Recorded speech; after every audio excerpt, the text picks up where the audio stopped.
ঢাকা শহরে এসে আমি মনে করি এক ভয়ঙ্কর সাইকোপ্যাথ মিলিটান্ট সমাদার সে পরিণত হয়েছে। এখন রাতের বেলা সে কেন জানাজা দিত, সে কেন ডাক্তারের কাছে যেত না, সে একজন ডাক্তারকে নাকি এখানে নিয়ে গিয়েছিল একবার, ওই ডাক্তারকে আমরা তাকে ডেকেছি আজকে, তার সাথে কথা বলবো ওইখানে সে ডাক্তারকে নিচে কী করেছেন। তো শোনে, আমরা তাকে তো রিমান্ডে এনেছি, রিমান্ডে তার সাথে আমরা কথা বলছি।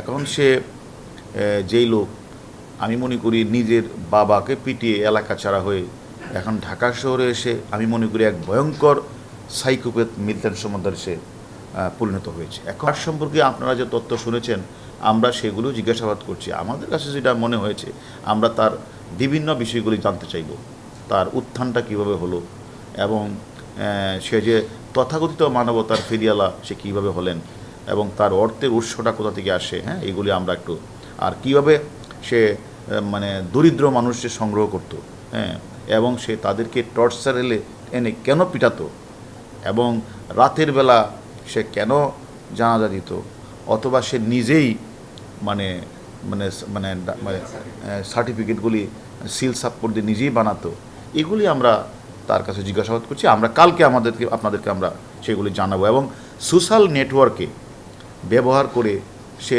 অর্থ উপার্জন করতেন, এটার প্রক্রিয়াটি এবং তাকে কারা তাকে সহায়তা করতো যে সোশ্যাল নেটওয়ার্কে ভিডিওগুলি বানিয়ে দিত এবং এই কাজগুলি কারা করতো তাদেরও আমরা জিজ্ঞাসাবাদ করব।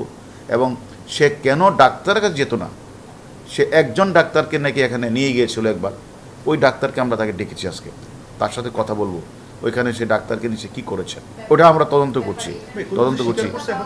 অপারেশন থিয়েটারে সে কী করতেন, অপারেশন থিয়েটারটা তার কী, এগুলো আমরা আপনাদের জানাবো পরে।